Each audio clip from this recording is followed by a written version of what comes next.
This is Hanzala. I am a senior full stack software developer. I have 7 years of professional experience in the field. Since 2015 till now, I have been coding in different programming languages, including Java, JavaScript, PHP, C Sharp, C++, and many more. I also develop mobile applications and games. And at the end, I am also great at graphics designing. So, this was a little bit about me. Thanks for listening to this. This will be our first video on the channel and it will be about getting started with JS. We will start from the very basics and at the end of the video you will be able to do basic programming in JavaScript. अस्सलामुअलैकुम, बिस्मिल्लाहिर्रहमानिर्रहीम। ये हमारी first video है JavaScript के बारे में। Video को हम उर्दू में रिकॉर्ड करेंगे क्योंकि हमारे यहाँ अक्सर जो लोग प्रोग्रामिंग सीख रहे होते हैं वो अक्सर ये शिकायत करते हैं कि उनको प्रोग्रामिंग की अंग्रेज़ी में समझ नहीं आती। यानी एक तो प्रोग्रामिंग वैसे भी बहुत मुश्किल चीज़ है और ऊपर से अंग्रेज़ी। इस वीडियो में हमारी भरपूर कोशिश होगी कि प्रोग्रामिंग को आपके सामने सादा और आसान अल्फाज में पेश करें। तो चलिए शुरू करते हैं। सबसे पहले हमें मालूम होना चाहिए कि जावास्क्रिप्ट है क्या, हम इसको क्यों इस्तेमाल करें और इसमें हम क्या कर सकते हैं। जावास्क्रिप्ट हमारे पास एक स्क्रिप्टिंग लैंग्वेज है जो ब्राउज़र में रन होता है। इसमें आप डायनामिक वेब पेजेस बना सकते हैं और वेब पेजेस में इंटरएक्टिविटी डाल सकते हैं। आजकल आप जावास्क्रिप्ट को ब्राउज़र से बाहर हर कहाँ यूज़ कर सकते हैं। जावास्क्रिप्ट में हम यूज़र एक्सपीरियंस को अच्छा फील करा सकते हैं, यूज़र डेटा की वैलिडेशन कर सकते हैं, डेटा मैनिपुलेशन कर सकते हैं, इसमें मुख्तलिफ़ किस्म के एनिमेशंस क्रिएट कर सकते हैं। इसमें हम web applications, games, mobile apps, desktop applications और सर्वर साइड एप्लीकेशंस भी बना सकते हैं। यानी आपको किसी दूसरे लैंग्वेज की ज़रूरत नहीं पड़ेगी।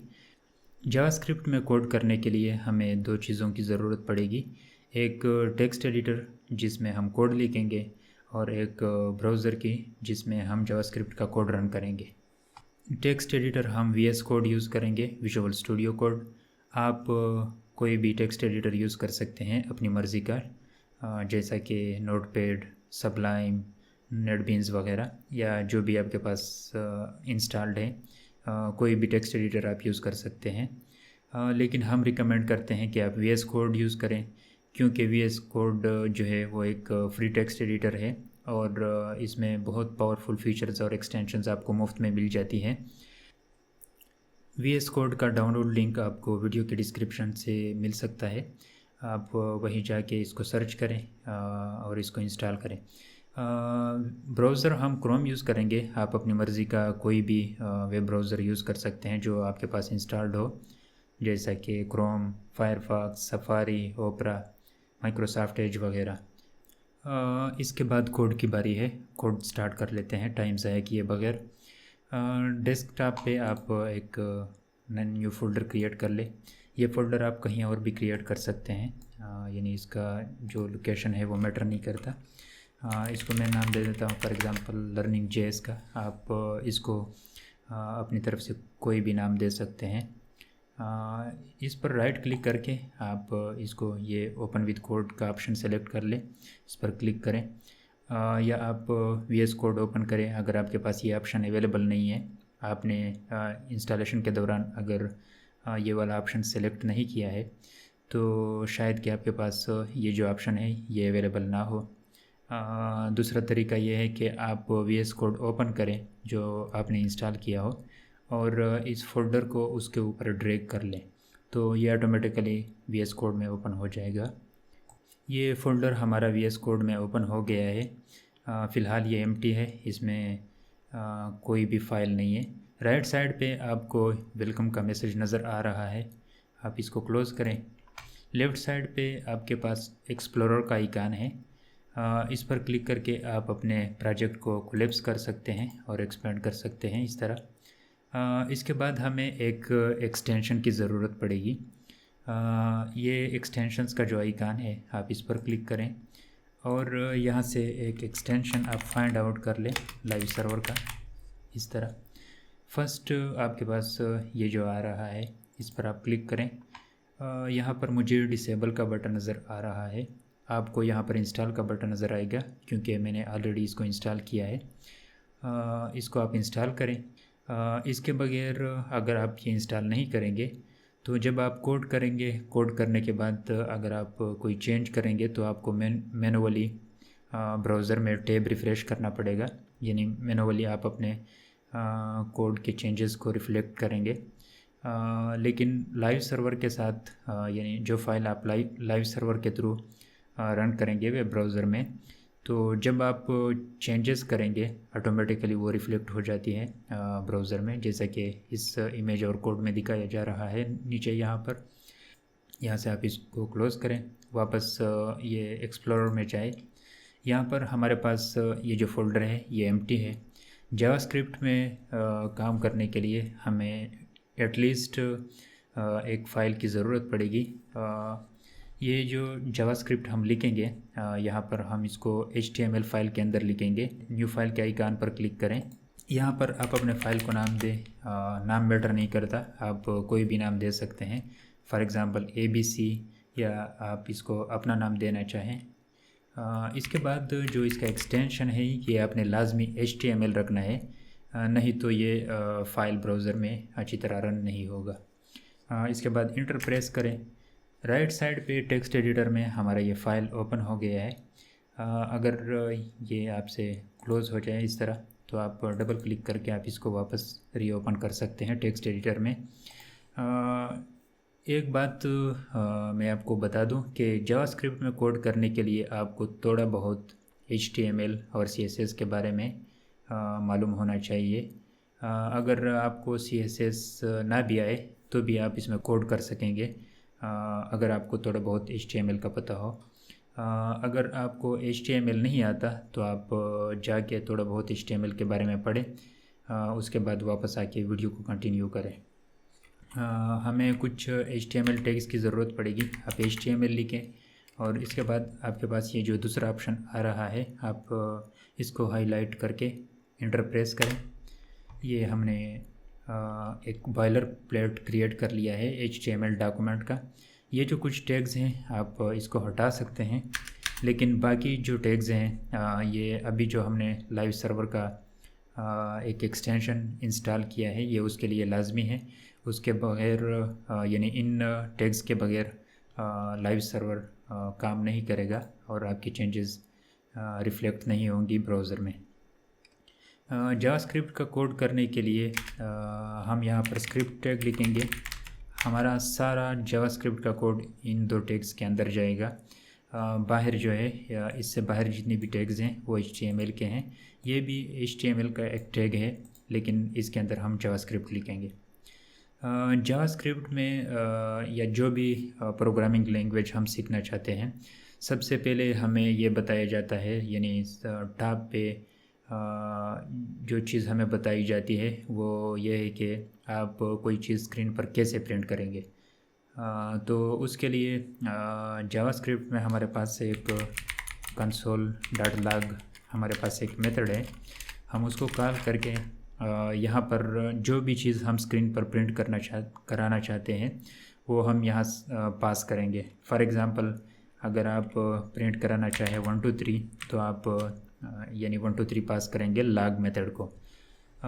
कंसोल जो है हमारे पास ये एक ऑब्जेक्ट है और डॉट हमारे पास ऑब्जेक्ट के अंदर जितनी भी प्रॉपर्टीज़ होती हैं या ऑब्जेक्ट के अंदर जितनी मेथड्स होती हैं उनको एक्सेस करने के लिए आप डॉट यूज़ करते हैं जावास्क्रिप्ट में, और ये हमारे पास एक मेथड है। फ़िलहाल आप ये सीखें कि कोई चीज़ स्क्रीन पर कैसे प्रिंट करेंगे। फॉर एग्ज़ाम्पल मैं 1 2 3 को स्क्रीन पर प्रिंट कराना चाहता हूँ, तो उसके लिए मैंने लिखा console.log और 1 2 3 log मेथड को पास किया है। अब इसको हम सेव करेंगे। ये सेव्ड नहीं है। ऊपर आपको यहाँ पर ये जो बिग डॉट नज़र आ रहा है, इसका मतलब है कि हमने कुछ चेंजेस किए हैं फ़ाइल में, लेकिन फ़ाइल को हमने सेव नहीं किया है। अब आप कंट्रोल एस प्रेस करें, इसके बाद आपका जो फ़ाइल है ये सेव हो जाएगा। इसके बाद इसी ही फाइल के अंदर राइट क्लिक करें और ये ओपन विद लाइव सर्वर, इस पर आप क्लिक करें। ये ब्राउज़र में ओपन हो गया है हमारा फ़ाइल।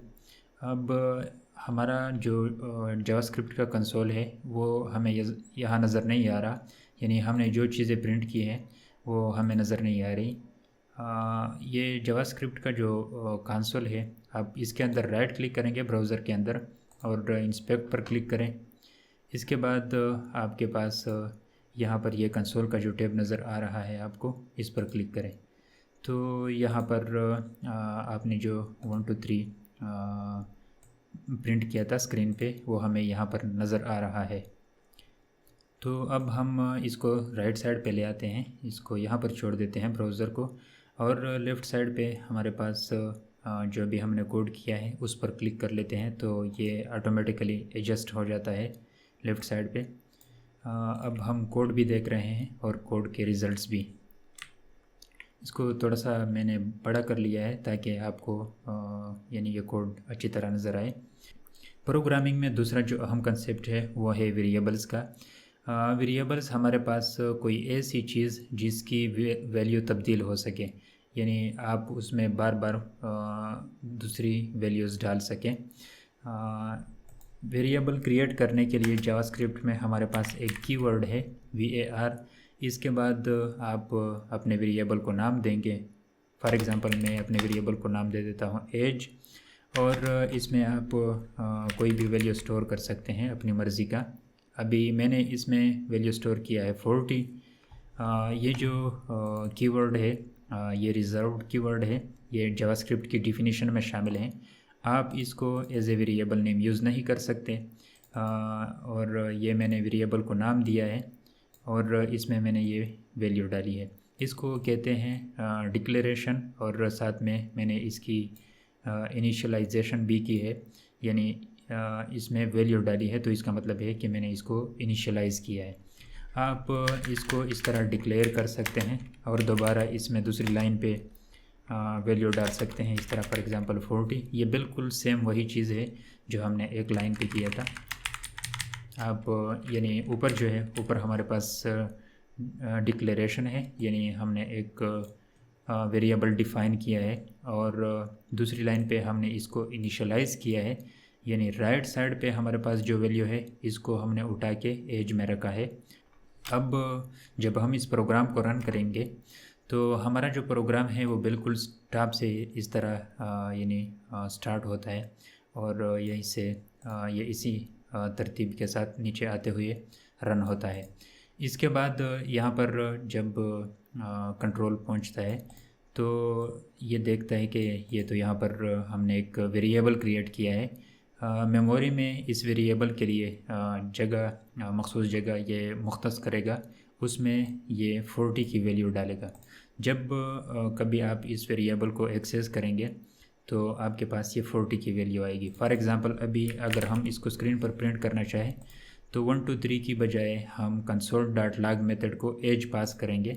एज हमने पास किया है, ये एज इस तरह हमारे पास प्रिंट नहीं होगा, बल्कि इस एज की जो वैल्यू है वो प्रिंट होगी स्क्रीन पे हमारे पास। कंट्रोल एस प्रेस करें और राइट साइड पे इसका रिज़ल्ट देखें, ये 40 आ रहा है हमारे पास।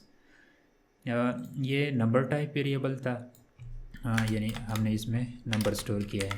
इसके बाद आप यानी स्ट्रिंग वेरिएबल्स भी बना सकते हैं। For example name is equal to, इसमें मैं डाल देता हूँ सलमान। ठीक है, ये हमारे पास एक दूसरा वेरिएबल आ गया है। मेमोरी में फिर से एक मेमोरी लोकेशन इसके लिए रिज़र्व किया जाएगा और उसको नाम दिया जाएगा नेम का, और उसमें जो वैल्यू होगी हमारे पास वो होगी स्ट्रिंग। अब ये नंबर वैल्यू नहीं है, ऊपर वाली जो थी वो नंबर वैल्यू थी हमारे पास। ये जो है ये हमारे पास स्ट्रिंग वेरिएबल है और इसमें वैल्यू भी स्ट्रिंग है, टेक्स्ट यानी आम जो हमारे पास लिखाई होती है। अब इसको भी प्रिंट करने के लिए हम console.log का जो मेथड है वही यूज़ करेंगे, और यहाँ पर इस मरतबा हम नेम पास करेंगे। सेव करने के बाद हमारे पास 40 और सलमान यहाँ पर कंसोल स्क्रीन पे आ जाता है। इसमें फॉर एग्ज़ाम्पल सलमान अहमद भी आप इसको नाम दे सकते हैं, यानी इसमें स्पेसेस वगैरह इसकी वैल्यूज़ में मैंने डाली है। आप इसमें नंबर्स वगैरह भी डाल सकते हैं इसी तरह। ठीक, वेरिएबल्स को नाम देने के लिए कुछ रूल्स हैं। फॉर एग्ज़ाम्पल आप वेरिएबल को डिजिट से स्टार्ट नहीं कर सकते हैं इस तरह। आप इसको किसी सिंबल के साथ स्टार्ट नहीं कर सकते। यानी फॉर एग्ज़ाम्पल ये सिंबल हो गया, ये हो गया। इसको आप यानी किसी डिजिट और या किसी ख़ास नंबर के साथ स्टार्ट नहीं कर सकते। आप वेरिएबल नेम में स्पेस नहीं दे सकते। फॉर एग्ज़ाम्पल अगर यहाँ पर आप स्पेस देना चाहें तो ये अलाउड नहीं है। आप रिज़र्व्ड हमारे पास जो कीवर्ड्स हैं, फॉर एग्ज़ाम्पल VAR हो गया, टाइप ऑफ एक कीवर्ड है, ये आप यूज़ नहीं कर सकते क्योंकि ये ऑलरेडी रिज़र्व्ड है जावास्क्रिप्ट की डिफिनीशन में। आप इसको डॉलर साइन के साथ स्टार्ट कर सकते हैं वेरिएबल नेम को। फॉर एग्ज़ाम्पल ABC, आप इसको लेटर्स के साथ, कैपिटल लेटर्स के साथ, स्मॉलर लेटर्स के साथ आप इसको नाम दे सकते हैं या स्टार्ट कर सकते हैं। फॉर एग्ज़ाम्पल आप इसको अंडरस्कोर के साथ भी स्टार्ट कर सकते हैं। फॉर एग्ज़ाम्पल ABC आप इसको नाम दे सकते हैं। इसके बाद इसके दरमियान में भी आप ये जो अलाउड कैरेक्टर्स हैं या जो अलाउड सिंबल्स हैं हमारे पास, डॉलर साइन हो गया, अंडरस्कोर, ये आप वेरिएबल के दरमियान में भी यूज़ कर सकते हैं। फॉर एग्ज़ाम्पल मैं एक वेरिएबल अगर बनाना चाहूँ माई एज, तो आप इस तरह कर सकते हैं। ठीक। दूसरी बात, जावास्क्रिप्ट में हमारे पास कैमल केसिंग यूज़ होता है। यानी अगर आप लिखते हैं माई एज और आप इसको इस तरह यानी दूसरा जो वर्ड होगा आपके पास वो आप कैपिटल से स्टार्ट करेंगे और फर्स्ट जो आपके पास कैरेक्टर होता है आप उसको स्मॉलर के साथ, और उसके बाद आपके पास जितने भी वर्ड्स आ रहे हैं आप उसको कैपिटल से स्टार्ट करेंगे। अच्छा, जैसा मैंने पहले आपको बताया कि हमारे पास वेरिएबल्स जो हैं कोई ऐसी चीज़ जिसकी वैल्यू तब्दील हो सके। यानी अगर नेम में आपने यहाँ पर सलमान अहमद डाला है और इसके बाद आप इसमें डालते हैं फॉर एग्ज़ाम्पल हारून, तो अब इसकी जो प्रीवियस वैल्यू होती है यानी सलमान अहमद, वो ज़ाया हो जाती है। यानी इसमें इसके बाद वो वाली वैल्यू नहीं रहती। अब आपने उसी ही वेरिएबल को एक दूसरी वैल्यू दी है हारून की। ये जो है इसको कहते हैं असाइनमेंट ऑपरेटर। ये वो मैथमेटिक्स वाला इक्वल है, लेकिन यहाँ पर इसका मतलब है कि राइट साइड पे आपके पास जो वैल्यू है वो उठा के आप डाल रहे हैं इस वेरिएबल में। तो मेमोरी में ये जो नेम का वेरिएबल है इसमें अब जो वैल्यू है हमारे पास वो है हारून। अब जब हम इसको सेव करेंगे तो हमारा जो प्रोग्राम है वो ऊपर से इस तरह रन होता है नीचे आके। यहाँ पर हमने इसको डिक्लेयर किया है और इनिशियलाइज़ भी किया है सलमान के साथ, लेकिन यहाँ पर हमने इसकी वैल्यू चेंज की है। तो इसके बाद जब हम इसको प्रिंट कर रहे हैं तो यहाँ पर हमारे पास इसकी वो जो प्रीवियस वैल्यू है वो ज़ाया हो गई है। अब इसको सेव करेंगे। सेव करने के बाद ये यहाँ पर हमारे पास वो एज का मैंने इसको चेंज नहीं किया, ठीक है। हमारे पास ये 40 और हारून स्क्रीन पे शो होता हुआ नज़र आ रहा है। इसके बाद हमारे पास वेरिएबल की एक दूसरी टाइप भी है। बुलियन का मतलब है फॉर एग्ज़ाम्पल इज़ स्टूडेंट। अगर आपके पास कोई वेरिएबल है स्टूडेंट इक्वल, और आप इसमें ट्रू और फॉल्स की वैल्यू रख सकते हैं। यानी आप इसमें ट्रू रखेंगे या फॉल्स।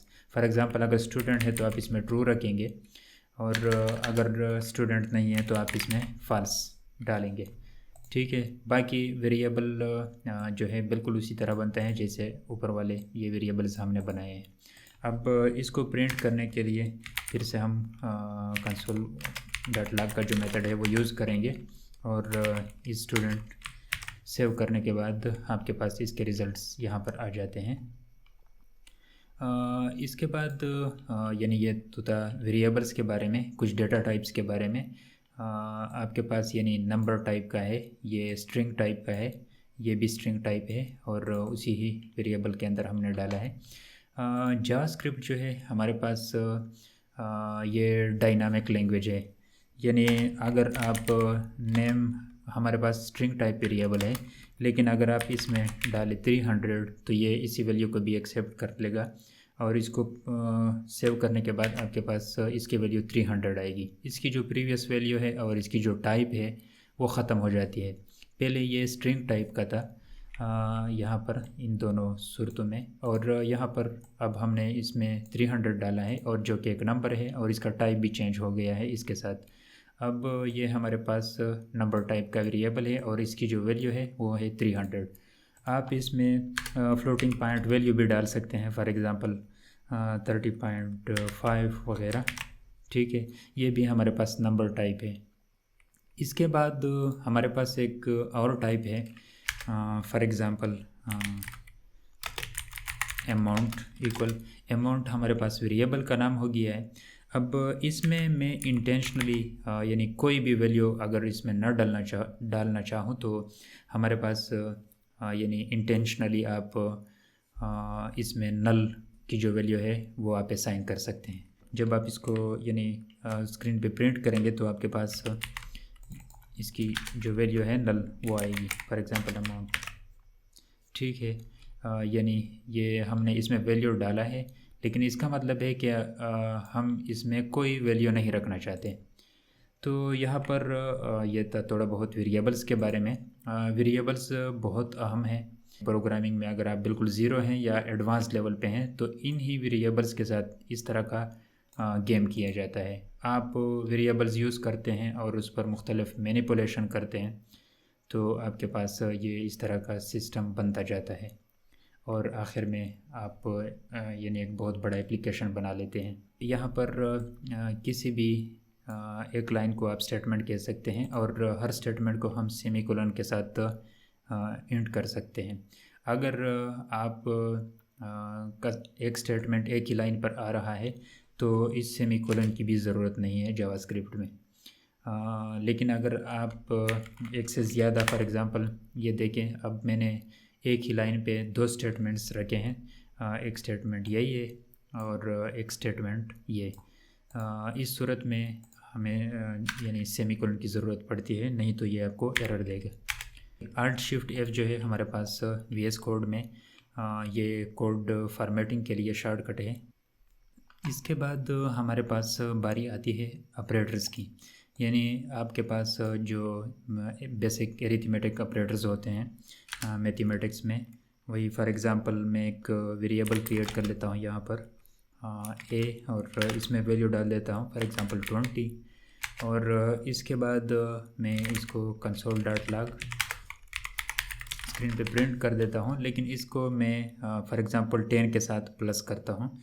तो यहाँ पर मैं वेरिएबल का नाम लिख लेता हूँ और यहाँ पर फिर मैं प्लस साइन और यहाँ पर इसको यानी 10।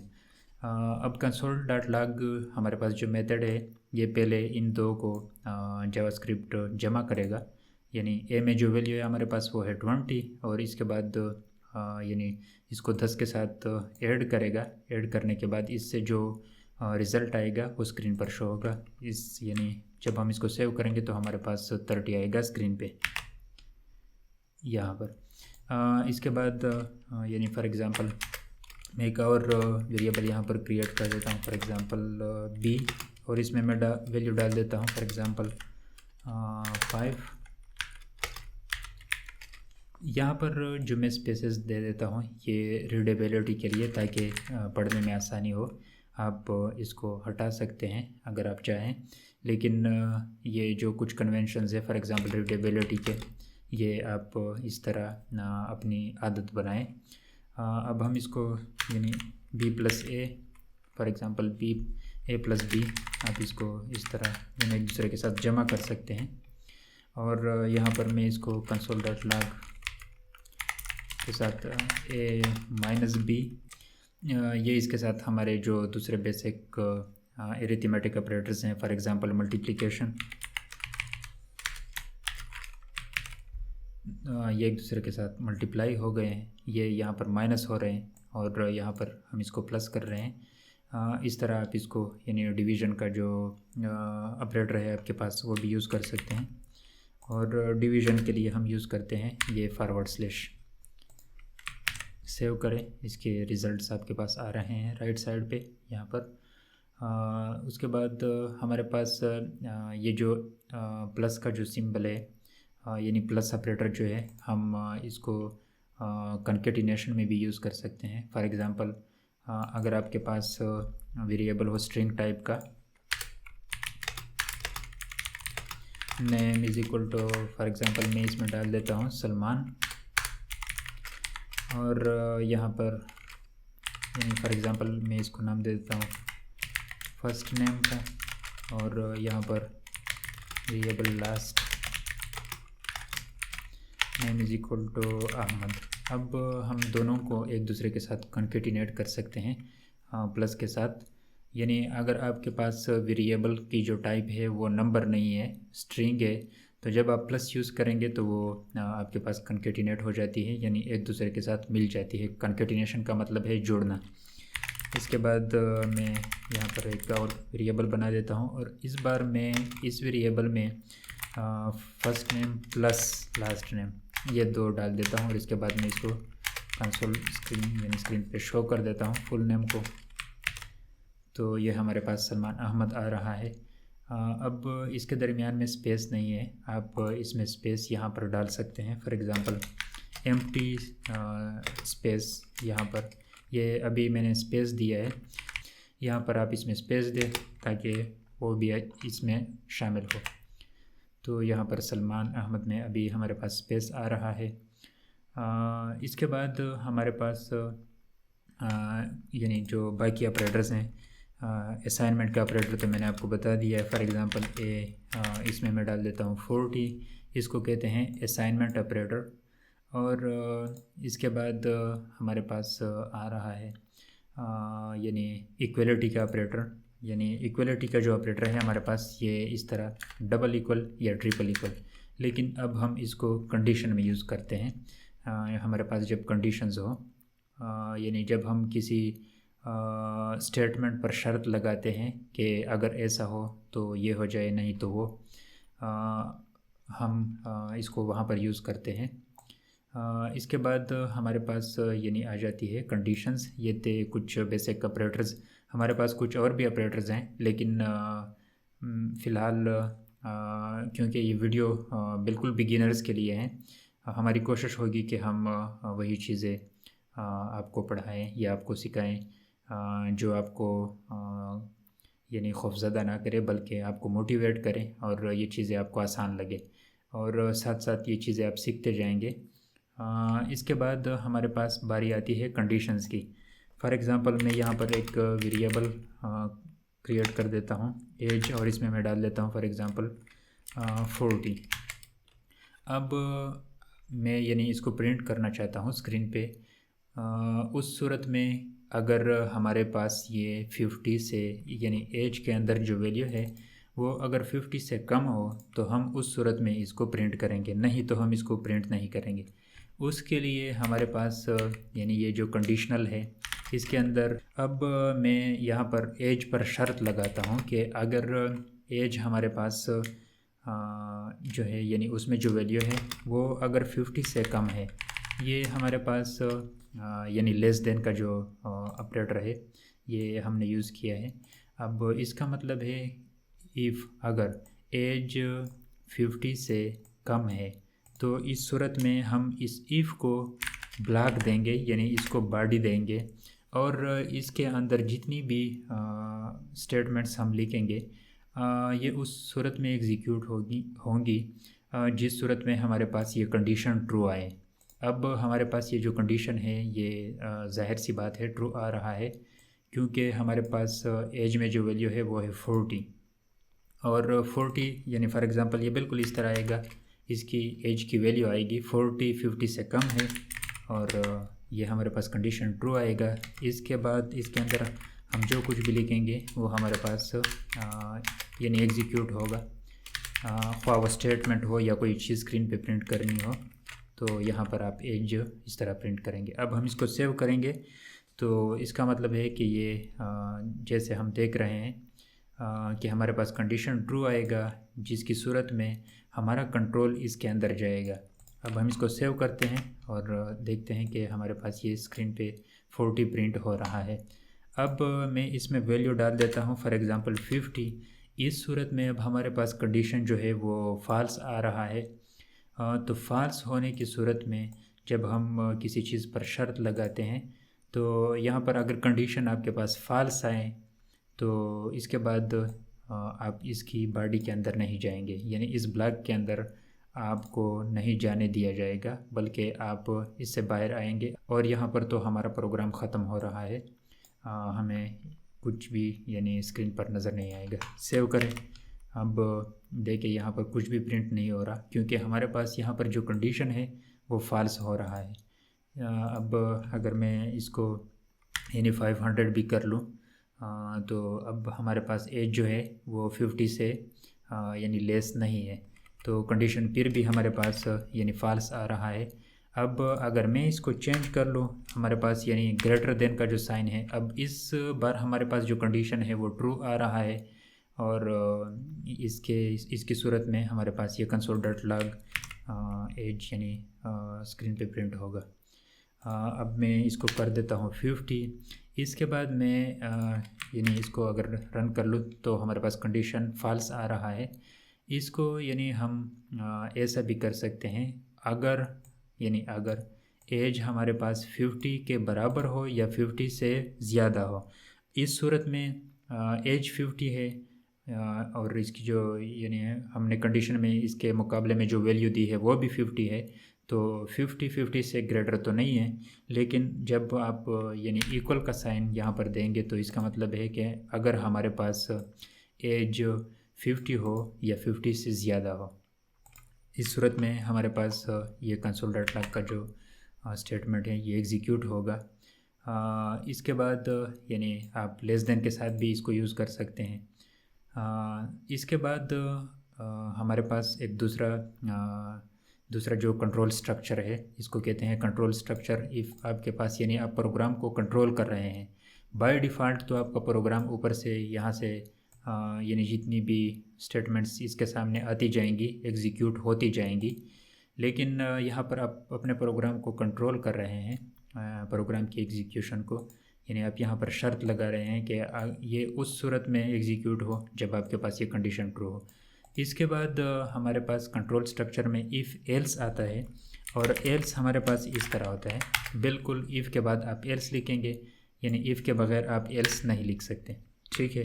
अब हमारे पास ऊपर जो कंडीशन है अगर वो ट्रू हो तो एल्स का जो ब्लॉक है वो हमारे पास रन नहीं होगा। लेकिन जब ये फॉल्स हो जाए तो हर सूरत में फिर आपके पास ये जो एल्स वाला यानी ब्लॉक है ये एग्जीक्यूट हो जाएगा।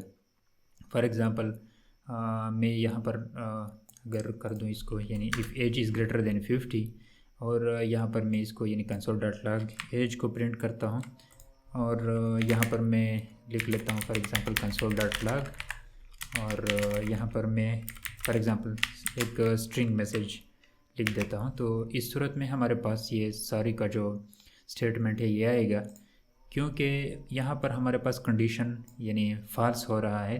तो फॉल्स की सूरत में आप अगर ये ट्रू हो तो ये एग्जीक्यूट हो और एल्स एग्जीक्यूट नहीं होगा, लेकिन अगर ये फॉल्स हो जाए तो एल्स एग्जीक्यूट हो जाएगा। ठीक है।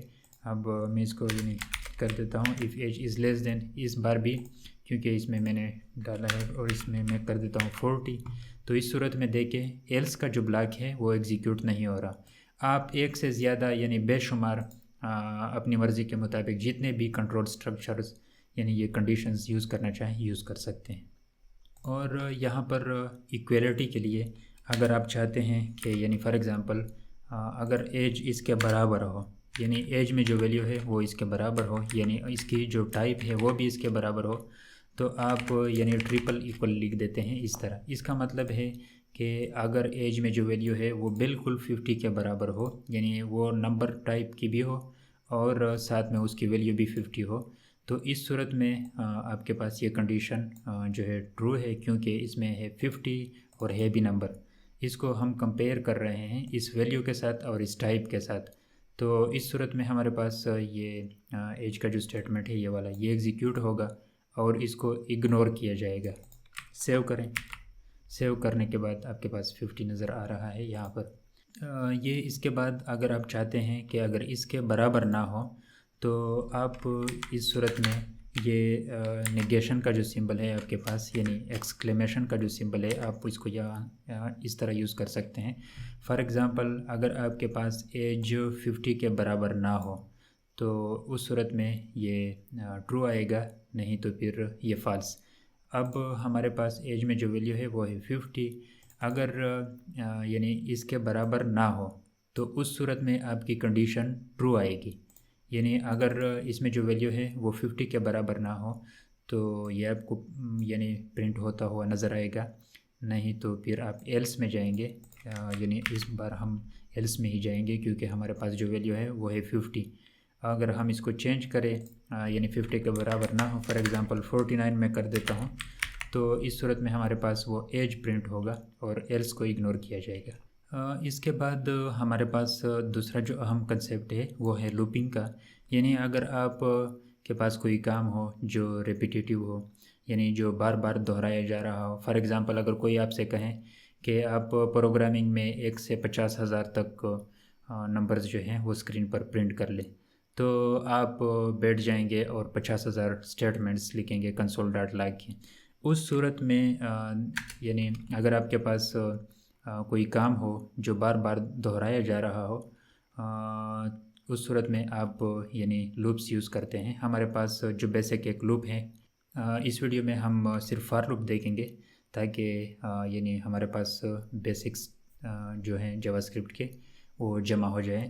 फॉर लूप के लिए आप फॉर लिखते हैं, बिल्कुल जिस तरह आपने इफ़ लिखा था उसी तरह आप पेरेंथेसिस डाल देते हैं। अब यहाँ पर आप यानी एक वेरिएबल, इसके अंदर आप एक वेरिएबल डिक्लेयर कर लेते हैं और उसको इनिशियलाइज़ कर लेते हैं। फॉर एग्ज़ाम्पल मैं वेरिएबल को नाम दे देता हूँ आई और इसमें मैं वैल्यू डाल देता हूँ 0। इसके बाद आप यहाँ पर एक सेमी कोलन डालेंगे। इसके बाद आप यहाँ पर कंडीशन रखेंगे, for example I is less then 10, यानी आई 10 से कम हो। इसके बाद आप आई प्लस प्लस का मतलब है मैं यहाँ पर आपको बता दूँ। फॉर एग्ज़ाम्पल ए मैं एक वेरिएबल बना देता हूँ और उसमें मैं डाल देता हूँ 20। और यहाँ पर अगर मैं कर दूँ ए प्लस प्लस, इसका मतलब है कि ए वेरिएबल में हमारे पास एक जमा हो, यानी ए की जो प्रीवियस वैल्यू है वो भी आ जाए हमारे पास और उसमें एक और भी आ जाए। यानी इसका मतलब ऐसा है, for example A is equal to A plus 1। यानी आपके पास ये राइट साइड पे जो एक्सप्रेशन है, यानी आपके पास इसकी वैल्यू, ए की जो वैल्यू है वो इसके साथ यानी ऐड हो। ए में जो वैल्यू है आपके पास वो है 20 और इसके साथ 1 हम ऐड कर रहे हैं। इसके बाद इसको इस वैल्यू को एवेल्यूएट करने के बाद वापस ए में डाल रहे हैं। तो इसके बाद हमारे पास ए की जो वैल्यू है वो है 21। और बिल्कुल इसी तरह आप इसको इस तरह भी लिख सकते हैं। इसका मतलब भी यही है कि आप ए में एक प्लस करना चाहते हैं। ठीक है, अब फार का जो स्ट्रक्चर है वो बिल्कुल इस तरह है। अब यहाँ पर आप फार को ब्लॉक देंगे, यानी फार को आप बॉडी देंगे यहाँ पर इस तरह। फार जो है हमारे पास ये इस तरह काम करता है कि एक वेरिएबल आप ले लेते हैं, उसमें आप वैल्यू डाल देते हैं। उसके बाद आप यहाँ पर कंडीशन रखते हैं और इसके बाद इसके अंदर आप जो कुछ डालना चाहे, जितने भी स्टेटमेंट्स वगैरह आपके हों वो इस ब्लॉक के अंदर लिखेंगे। यानी जो रिपीटेटिव वर्क है आपका वो आप इसके अंदर लिखेंगे यहाँ पर। फॉर एग्ज़ाम्पल मैं स्क्रीन पर 0 से 9 तक जो हमारे पास डिजिट्स हैं वो प्रिंट करना चाहता हूँ। तो सेव करने के बाद मेरे पास ये इस तरह यानी 0 से 9 तक मेरे पास वैल्यूज़ आ जाती हैं। अगर आप चाहते हैं कि 1 से 10 तक हो तो आप यहाँ पर इसमें 1 डालेंगे और यहाँ पर आप इसको यानी 10 तक 11 लेस देन 11 कर सकते हैं। तो आपके पास यानी 1 से 10 तक वैल्यूज़ आएंगी यहाँ पर। अगर आप चाहते हैं कि नहीं ये 10 के साथ हो, लेकिन आप यहाँ पर फिर ये इक्वल वाला यानी आई जो है आपके पास ये 10 से कम हो या 10 के बराबर हो। अब मैं इसका जो फ़्लो है यानी जो एग्जीक्यूशन का जो फ़्लो है वो मैं आपको समझा देता हूँ। आपने एक वेरिएबल बना दिया है, उसमें वैल्यू डाल दी 1। इसके बाद यहाँ पर शर्त है जो चेक किया जाएगा इसके बाद कि आई में जो वैल्यू है वो 10 से कम है या 10 के बराबर है। हमारे पास आई में अभी पहली एग्जीक्यूशन पे हमारे पास उसमें वैल्यू है 1, तो ये जो कंडीशन है हमारे पास ये ट्रू हो रहा है। इसके बाद ये इसमें नहीं जाएगा, यानी जावास्क्रिप्ट के अंदर फार जो डिफाइंड है वो इस तरह है कि इसके बाद ये यहाँ पर नहीं जाएगा, यानी इसमें इंक्रीमेंट इसमें एक जमा नहीं करेगा आई की वैल्यू में, सीधा इसके अंदर आएगा। यहाँ पर इस ब्लॉक के अंदर आपने जो कुछ भी लिखा हो वो एग्जीक्यूट हो जाएगा। एग्जीक्यूट हो जाने के बाद यानी यहाँ पर पहुँचने के बाद आई में एक प्लस करेगा। अब आई में हमारे पास जो पहले वैल्यू थी वो थी 1, अब आई में हो जाएगा 2, तो 2 को फिर से यहाँ पर चेक किया जाएगा। ये पहली एग्जीक्यूशन के बाद ये कभी भी इस यानी जो इनिशियलाइजेशन है वेरिएबल की, ये सिर्फ फर्स्ट टाइम एग्जीक्यूट होगा, इसके बाद इसको चेक नहीं किया जाएगा। अब आई में हमारे पास यहाँ पर जब हमने इंक्रीमेंट की इसमें, तो हमारे पास आई में जो वैल्यू है वो है 2, और 2 लेस देन और इक्वल टू 10 कंडीशन अब भी ट्रू है, तो आप यहाँ पर इसके अंदर आएंगे। इसके बाद जब ये एग्जीक्यूशन ख़त्म होगा, इसके बाद फिर से इसमें एक वैल्यू जमा की जाएगी। अब इस बार आई की हमारे पास जो वैल्यू होगी वो 3 होगी। 3 को फिर से चेक किया जाएगा 10 के मुकाबले में, कंडीशन अब भी ट्रू है। ये इस तरह होता हुआ आखिर में जब हमारे पास ये कंडीशन फॉल्स हो जाए, जब हम 10 पर पहुंच जाते हैं, 10 पर भी कंडीशन ट्रू है क्योंकि हमने इक्वल यूज़ किया है। जब ये 11 हो जाए यहाँ पर आखिर में, तो 11 को इसके मुकाबले में चेक किया जाएगा। 11 यानी फॉर एग्ज़ाम्पल यहाँ पर आप ये समझिए जैसे 11 आया हो, 11 लेस देन और इक्वल टू 10, तो दोनों सूरतों में हमारे पास कंडीशन जो है वो फॉल्स है। हमारा जो ये स्टेटमेंट है ये ख़त्म हो जाएगा। इसके बाद फॉर एग्ज़ाम्पल इसको यानी कन्फर्म करने के लिए आप यहाँ पर ये कुछ लिख सकते हैं, फॉर एग्ज़ाम्पल प्रोग्राम एंडेड। ठीक है, ये आपके पास 1 से लेकर 10 तक कुछ डिजिट्स प्रिंट हो गई हैं। इसके बाद प्रोग्राम एंडेड का जो स्टेटमेंट था वो। इसके बाद हमारे पास दूसरा अहम जो कॉन्सेप्ट है प्रोग्रामिंग में वो है फंक्शंस या मेथड्स। अगर फंक्शन किसी ऑब्जेक्ट के अंदर हो तो हम उसको मेथड पुकारते हैं, यानी हम उसको मेथड कहते हैं।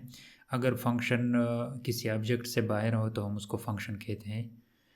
फंक्शन हमारे पास कोड ब्लॉक्स होते हैं, ऐसे कोड ब्लॉक्स जिसको हम एक मरतबा डिफ़ाइन करें और बार बार हम उसको यूज़ कर सकें। फॉर एग्ज़ाम्पल मिसाल के साथ मैं समझा देता हूँ आपको। फॉर एग्ज़ाम्पल मेरे पास यानी एक फ़ंक्शन मैं क्रिएट कर देता हूँ। फंक्शन कीवर्ड आप यूज़ करेंगे जो कि जावास्क्रिप्ट की डिफिनीशन में शामिल है। इसके बाद आप अपने फंक्शन को नाम देंगे। फॉर एग्ज़ाम्पल मैं नाम दे देता हूँ ऐड, यानी इसका जो काम है वो है ऐड, यानी 2 नंबर्स को ऐड करना। आप फंक्शन को नाम बिल्कुल इस तरह देंगे जिस तरह आप वेरिएबल्स को नाम देते हैं, और जो आपके फंक्शन का काम हो उस हिसाब से आप इसको नाम देंगे। फॉर एग्ज़ाम्पल अब इस फंक्शन का जो काम है वो है 2 नंबर्स को ऐड करना, तो मैंने इसको ऐड का नाम दे दिया है। आप इसको कुछ भी नाम दे सकते हैं। फॉर एग्ज़ाम्पल अगर आप इसको दे दें ABC, तो अब फंक्शन की डिफिनीशन से हमें यह पता नहीं चलता कि इसका काम क्या है, इसके अंदर क्या हो रहा है। लिहाजा आप फंक्शन को सेल्फ डिस्क्रिप्टिव नेम दिया करें वेरिएबल्स को भी, यानी जिस फॉर एग्ज़ाम्पल वेरिएबल या फंक्शन के नाम को देख के ही बंदा बता सके कि इसका काम क्या है या इसके अंदर कौन सी वैल्यू जा रही है। इस तरह फॉर एग्ज़ाम्पल मैंने इसको नाम दे दिया है ऐड, और इसके बाद आप अपने फंक्शन को ब्लॉक देंगे, यानी फंक्शन की बॉडी बनाएंगे। ये इस तरह इसको कहते हैं फंक्शन डिफिनीशन। ये आपने फंक्शन डिफ़ाइन किया है, फंक्शन का नाम है ऐड, और इसका मतलब है कि आपने इसको डिफ़ाइन किया है फंक्शन कीवर्ड के साथ। आप फंक्शन इस तरह क्रिएट करेंगे, और इस फंक्शन का फॉर एग्ज़ाम्पल अगर काम हो इसके अंदर इधर बाहर में 2 वेरिएबल्स बना देता हूँ, फॉर एग्ज़ाम्पल A, और इसमें मैं स्टोर करता हूँ 20, और एक और वेरिएबल बना देता हूँ B, और इसमें स्टोर कर देता हूँ मैं फॉर एग्ज़ाम्पल 100।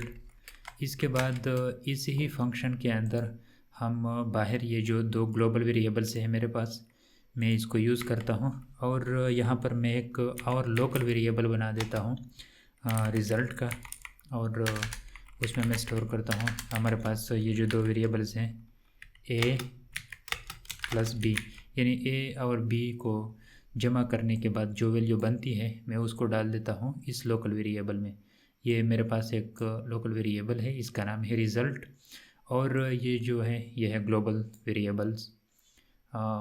ये लोकल है फंक्शन के अंदर, ये आपको बाहर एक्सेसिबल नहीं है।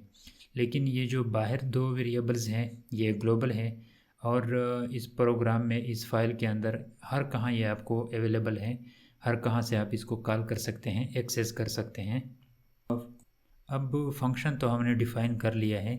अगर मैं इसको सेव कर दूँ, यानी यहाँ पर मैं इसको प्रिंट कर देता हूँ कंसोल डॉट लॉग के साथ, रिज़ल्ट हमारे पास जो वेरिएबल है, शायद आप समझे कि अब स्क्रीन पर आपको रिज़ल्ट नज़र आएगा। ऐसा नहीं है, क्योंकि फ़ंक्शन हमने डिफ़ाइन तो किया है लेकिन अब हमने इसको इन्वोक नहीं किया, हमने इसको कॉल नहीं की। फंक्शन की एग्जीक्यूशन के लिए आप उसको कॉल करेंगे। अब हम थोड़ी देर में इसको कॉल भी करेंगे। ये देखिए हमें कुछ भी नज़र नहीं आ रहा स्क्रीन पे। ये फंक्शन डिफाइंड है, हम इसको बार बार यूज़ कर सकते हैं इसको कॉल करके। फॉर एग्ज़ाम्पल इसको कॉल आप इस तरह करेंगे, फंक्शन का नाम लिखेंगे और उसके बाद यानी पैरेंथेसिस डालेंगे। इसका मतलब है कि आप इस फंक्शन को कॉल कर रहे हैं। और जब आप इसको कॉल करेंगे, कॉल करने के बाद इसके अंदर जितना भी वर्क हो, जितने भी आपने स्टेटमेंट्स लिखे हो वो सारे एग्जीक्यूट हो जाएंगे। फॉर एग्ज़ाम्पल मैं इसको अभी सेव कर देता हूँ, तो इसके बाद यानी हमें 120 स्क्रीन पर नज़र आएगा। और इसके साथ आप स्ट्रिंग कंकेटिनेशन भी कर सकते हैं, जैसे हमने पहले किया। फॉर एग्ज़ाम्पल रिज़ल्ट इज़, आप कुछ भी मैसेज यहाँ पर लिख सकते हैं। इसके बाद ये रिज़ल्ट का जो वेरिएबल है आप इसको स्ट्रिंग के साथ कंकेटिनेट करेंगे प्लस के साथ, तो आपके पास रिज़ल्ट इस तरह आएगा। अगर आप चाहते हैं कि ए और बी जो है वो भी आपके साथ मैसेज में आए, तो आप यानी कंकेटिनेशन जितना भी आप बढ़ाना चाहें बढ़ा सकते हैं। फॉर एग्ज़ाम्पल अब रिज़ल्ट इज़, इसके बाद मैं ए की वैल्यू डालना चाहता हूँ तो यहाँ पर ए लिखूँगा, और इसके बाद मैं यहाँ पर एक प्लस साइन डालना चाहता हूँ तो यहाँ पर मैं प्लस लिखूँगा। और इसके बाद मैं यहाँ पर फॉर एग्ज़ाम्पल अगर यानी यहाँ पर बी की वैल्यू भी मैं डालूँगा बी, और इससे पहले मैं प्लस यहाँ पर डाल देता हूँ, ठीक है। और यहाँ पर मैं फॉर एग्ज़ाम्पल इक्वल का जो साइन है वो डाल देता हूँ इस तरह। इसको अब मैं जब सेव करूँगा तो ये जितना भी है हमारे पास ये सारा कंकेटिनेट हो जाने के बाद लॉग का जो मेथड है ये उसके ज़रिए यानी एग्जीक्यूट होगा, स्क्रीन पे आएगा हमारे पास। मैं सेव कर देता हूँ, तो हमारे पास यहाँ पर result of A plus B equal 120, ठीक है। आप यानी अपनी मर्ज़ी का कोई भी मैसेज दे सकते हैं यहाँ पर। अच्छा, इसके बाद हमारे पास यानी ये हमने एक फंक्शन क्रिएट कर लिया है, इसको डिफ़ाइन किया है यहाँ पर और हमने इसको कॉल की है। यहाँ पर हमने कोई वैल्यू इसको पास नहीं की, जिसको कहते हैं पैरामीटर्स, और यहाँ से जब आप इसको वैल्यू पास करेंगे उसको कहते हैं आर्गूमेंट्स। तो यहाँ पर हम एक और फंक्शन क्रिएट कर देते हैं, फॉर एग्ज़ाम्पल मल्टीप्लाई का, ठीक है। इस बार ये हमसे दो वैल्यू लेगा, एक फॉर एग्ज़ाम्पल x और एक y। ये दो वैल्यू यानी लेने के बाद जब हम इसको दो वैल्यू पास करेंगे वो इन दो वैल्यूज़ को कैच करेगा इन दो यानी पैरामीटर्स के अंदर। आपके पास ये पैरामीटर्स लिस्ट है, एक है x और एक है y। इसमें आप कॉल करते वक्त जो भी वैल्यूज़ आप इसको पास करेंगे तो वो इन दो वेरिएबल्स में उन वैल्यूज़ को कैच करेगा, और फिर आप इसके अंदर ये दो वैल्यूज़ इस्तेमाल कर सकेंगे। फॉर एग्ज़ाम्पल अगर मैं यहाँ पर एक यानी वेरिएबल के साथ में एक और रिज़ल्ट बना देता हूँ, ठीक है। वो रिज़ल्ट जो है वो अलग है, यानी फंक्शन के अंदर है, वो सिर्फ उसी फंक्शन के अंदर है, और ये जो रिज़ल्ट है ये एक और वेरिएबल है और ये सिर्फ इस फंक्शन के अंदर आपको अवेलेबल है। इसके बाद यानी हमारे पास जो वैल्यूज़ आ रही है जो बाहर से हम इसको कॉल करते वक्त पास करेंगे, वो जो वैल्यूज़ है हम उसको मल्टीप्लाई करेंगे एक दूसरे के साथ, जैसा कि इस फंक्शन के नाम से ही ज़ाहिर है। और फिर हम इसको स्क्रीन पर प्रिंट करेंगे रिज़ल्ट को।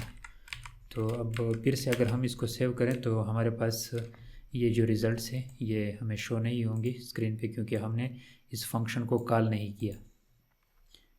अब सेव कर देते हैं इसको। देखिए ऊपर वाला आ रहा है, लेकिन अब हमने इसको कॉल करना है। यहाँ से हम इसको कॉल करेंगे। कॉल करते वक्त हम इसको वैल्यूज़ पास करेंगे। फॉर एग्ज़ाम्पल एक्स के लिए मैं पास कर देता हूँ 5 और वाई के लिए पास कर देता हूँ 10। तो ये दो वैल्यूज़ जा रही हैं हमारे फंक्शन में। ये 5 जो है ये इस पहले वेरिएबल में जाएगा। आप इसको यानी ये जो वेरिएबल्स है इनका नाम मैटर नहीं करता, आप इसको कुछ भी नाम दे सकते हैं जो वैलिड वेरिएबल नेम हो। ये वैल्यू जा रही है 10 वाली, ये वाई में जा रही है। इसके बाद यहाँ पर हमने एक वेरिएबल क्रिएट किया है और इसमें जा रही है इस एक्सप्रेशन की वैल्यू। एक्सप्रेशन हमारे पास है x मल्टीप्लाइड बाई वाई। जो भी आप इसको वैल्यू पास करेंगे वो रिज़ल्ट में जाएगी और उसको हम प्रिंट कर रहे हैं यहाँ पर। सेव करें। सेव करने के बाद आपके पास यहाँ पर 50 आ रहा है। जैसा कि मैंने पहले आपको बताया कि आपके पास फंक्शंस यानी ऐसे कोड ब्लॉक को कहते हैं जहाँ पर आप एक मरतबा फंक्शन डिफ़ाइन करेंगे लेकिन बार बार आप उसको यूज़ कर सकें। फॉर एग्ज़ाम्पल दोबारा मैं यहाँ पर इसको यूज़ करता हूँ और इस बार मैं कुछ और वैल्यूज़ फॉर एग्ज़ाम्पल पास करता हूँ। ठीक है, यानी यहाँ पर 100 पास कर देता हूँ मैं। तो देखिए फंक्शन हमने एक मरतबा डिफ़ाइन किया है और बार बार हम इसको यूज़ कर सकते हैं। ये जो है इसको कहते हैं पैरामीटर्स, यानी जो फंक्शन की डिफिनीशन, फंक्शन का ये सिग्नेचर जो है जो उसमें आप डिक्लेयर करते हैं उसको कहते हैं पैरामीटर्स। और जहाँ से आप इन दो वेरिएबल्स या इन पैरामीटर्स में वैल्यूज़ पास कर देते हैं उनको कहते हैं आर्गूमेंट्स। फॉर एग्ज़ाम्पल ये दो आर्गूमेंट्स हैं और ये दो और आर्गूमेंट्स हैं जो दूसरी मरतबा आप इसको पास कर रहे हैं। आप फंक्शन को जितनी मरतबा कॉल करना चाहें कॉल कर सकते हैं। आप फंक्शन से वैल्यू भी रिटर्न कर सकते हैं, यानी जब आप फंक्शन को कॉल करें उसके बाद आप चाहें कि वो आपको वापस कुछ दें तो उस सूरत में आप यानी फ़ंक्शन से कोई चीज़ रिटर्न भी कर सकते हैं। फॉर एग्ज़ाम्पल अब हम यहाँ पर रिज़ल्ट को प्रिंट कर रहे हैं, लेकिन अगर हम चाहें तो ये रिज़ल्ट जो है इसको हम यानी फॉर एग्ज़ाम्पल मैं इसको हटा देता हूँ, इसको मैं रिटर्न करता हूँ, रिटर्न रिज़ल्ट। तो इस बार जब आप इसको कॉल करेंगे ये आपको कुछ वैल्यू दे रहा है। वैल्यू जो वापस आपको मिलेगा वो है x मल्टीप्लाइड बाई वाई। आप उसको फिर से यानी प्रिंट करा सकते हैं। फॉर एग्ज़ाम्पल कंट्रोल V वो यहाँ पर पेस्ट करें और मल्टीप्लाई को कॉल करें और इस मरतबा आप कुछ वैल्यूज़ पास करें इसको। फॉर एग्ज़ाम्पल ये इस तरह हमने इस फंक्शन को console.log मेथड के अंदर कॉल की और उस फंक्शन ने ये एग्जीक्यूशन की और आखिर में हमें रिज़ल्ट की वैल्यू दी जो इसने इस एग्जीक्यूशन के नतीजे में इसमें डाली थी, वो हमें वापस कर दी और यहाँ पर हम उसको प्रिंट कर रहे हैं। फंक्शंस के बाद हमारे पास दूसरा अहम जो कॉन्सेप्ट है वो है ऑब्जेक्ट का। फॉर एग्ज़ाम्पल हमारे पास यानी अगर कोई ऑब्जेक्ट हो जैसे कि फॉर एग्ज़ाम्पल व्हीकल, ठीक है, ऑब्जेक्ट हम इस तरह बनाते हैं। ऑब्जेक्ट हमारे पास कम्प्लेक्स डेटा टाइप है, यानी इसमें हमारे पास फिर ऑब्जेक्ट के अंदर प्रॉपर्टीज़ आ जाती हैं। फॉर एग्ज़ाम्पल व्हीकल का अगर कलर हो तो फॉर एग्ज़ाम्पल कलर आप इसको दे सकते हैं रेड, और दूसरी यानी SUV फॉर एग्ज़ाम्पल अगर SUV है तो आप इसमें यानी ट्रू और फॉल्स की वैल्यू आप इसमें डालें। बाकी जितने भी वेरिएबल्स के मुख्तलिफ़ टाइप्स हैं वो आप यहाँ पर इसमें यानी इनिशियलाइजेशन आप उसकी कर सकते हैं। ये हमारे पास एक ऑब्जेक्ट है और ऑब्जेक्ट हम इस तरह क्रिएट करते हैं, वो आप वार लिख देते हैं, उसके बाद आप ऑब्जेक्ट का नाम और उसके बाद यहाँ पर इस तरह ब्लॉक बना देते हैं और इस ब्लॉक के अंदर ये एक प्रॉपर्टी है। इसके बाद आप फुल कॉलन लगा लेते हैं और उस प्रॉपर्टी में आप वैल्यू डालते हैं। फॉर एग्ज़ाम्पल ये कलर हमारे पास एक प्रॉपर्टी है जो हमने ख़ुद अपनी तरफ से डिक्लेयर की है, और इसमें हमने वैल्यू डाली है रेड और SUV, और इसमें हमने ट्रू डाली है। इसके बाद फॉर एग्ज़ाम्पल और भी आप वैल्यूज़ डाल सकते हैं। अब इसको यानी इनके जो वैल्यूज़ हैं इनको एक्सेस करने के लिए आप डाट का जो नोटेशन है वो यूज़ करते हैं। फॉर एग्ज़ाम्पल मैं अगर व्हीकल की जो कलर है वो उसको अगर प्रिंट करना चाहूँ तो हमारे पास यानी व्हीकल डॉट कलर के साथ आप इसको एक्सेस कर सकते हैं, और इस बार मैं इसको प्रिंट कर रहा हूँ। तो ये देखें आपके पास स्क्रीन पर रेड नज़र आ रहा है, और यहाँ पर आप इसको मैं स्ट्रिंग के साथ कंकेटिनेट कर सकते हैं, फॉर एग्ज़ाम्पल कलर, और यहाँ पर आप दे दें यानी व्हीकल डॉट कलर। और इसके बाद आप इसकी दूसरी जो प्रॉपर्टीज़ हैं आप उसको फॉर एग्ज़ाम्पल SUV और ये SUV, ठीक है, यानी ये SUV वाली जो प्रॉपर्टी है उसकी वैल्यू एक्सेस की हमने यहाँ पर। इसके फॉर एग्ज़ाम्पल इसकी जो वैल्यूज़ हैं इसके अंदर जो प्रॉपर्टीज़ हैं अगर आप उसको तब्दील करना चाहें, फॉर एग्ज़ाम्पल आप कलर चेंज करना चाहते हैं तो आप इस तरह इसको चेंज कर सकते हैं व्हीकल डॉट कलर, और इस बार यानी इक्वल असाइनमेंट का जो ऑपरेटर है उसके साथ आप इसकी वैल्यू चेंज करेंगे। फॉर एग्ज़ाम्पल आपने वर्ड डाल दिया इसमें। अब जब आप इसको सेव करेंगे तो इसके बाद आपने ये जो ऑब्जेक्ट है इसको मॉडिफाई किया है, और इसकी जो ये कलर वाली जो वैल्यू है आपने इसको चेंज किया है। और इस तरह ऑब्जेक्ट के अंदर आपने यानी आपके पास मेथड्स भी हो सकती हैं। मेथड्स हमारे पास आम फंक्शंस होते हैं, लेकिन यहाँ पर आप फंक्शन नहीं लिखते। फॉर एग्ज़ाम्पल अगर आप यानी एक फ़ंक्शन बनाए इसके अंदर हारन, ठीक है, तो हारन का एक फ़ंक्शन बना दिया आपने, और आप इसको इस तरह यानी फ़ंक्शन को नाम देंगे, उसके बाद पैरेंथेसिस, और इसके अंदर जो भी आप यानी जितने भी स्टेटमेंट्स आप लिखेंगे जब आप इसको कॉल करेंगे इस ऑब्जेक्ट के थ्रू, तो जितनी भी स्टेटमेंट्स इसके अंदर होंगी,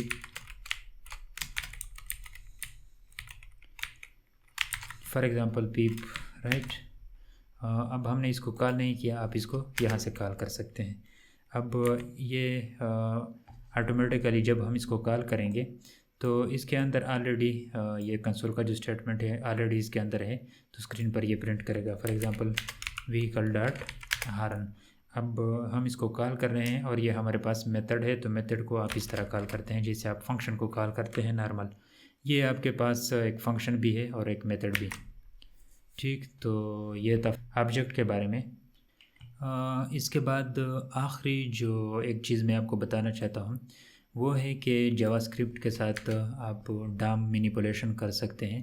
जावास्क्रिप्ट के साथ आप HTML जो आपका डॉक्यूमेंट है, डॉक्यूमेंट तो यानी आपके पास डाम जो ऑब्जेक्ट होता है वो मेमोरी में होता है, रैम में, लेकिन आप यहाँ पर आप यानी ब्राउज़र में आप इसको यहाँ से यहाँ तक डाम समझे। यानी फॉर एग्ज़ाम्पल अगर आपके पास यहाँ पर H1 हो HTML का, फॉर एग्ज़ाम्पल उसमें हो हाई, तो ये देखिए आपके पास ये यहाँ पर आ जाता है। लेकिन अगर आप इसको जावास्क्रिप्ट में चेंज करना चाहें जावास्क्रिप्ट के साथ, तो यहाँ पर मैं इसको ID दे देता हूँ और इस ID के साथ मैं इसको फिर जावास्क्रिप्ट में एक्सेस करूँगा। यहाँ पर मैं एक फिर से वेरिएबल बना देता हूँ, मैं इसको नाम दे देता हूँ माई हेडिंग, ठीक है। और डॉक्यूमेंट हमारे पास जिस तरह हमारे पास कंसोल ऑब्जेक्ट है इस तरह हमारे पास ये डॉक्यूमेंट भी एक ऑब्जेक्ट है, और इस पर मुख्तलिफ़ किस्म की प्रॉपर्टीज़ और मेथड्स हमारे पास अवेलेबल हैं। फॉर एग्ज़ाम्पल एक है गेट एलिमेंट बाय ID, बिल्कुल आप इस तरह इसको लिखेंगे।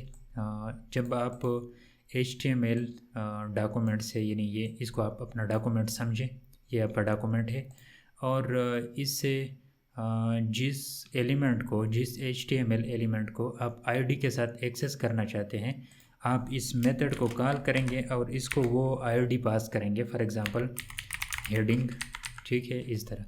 तो अब ये माई हेडिंग का जो वेरिएबल है इसमें हमारे पास ये H1 का जो एलिमेंट है ये आ गया है। अब इसके कंटेंट में चेंज कर सकता हूँ।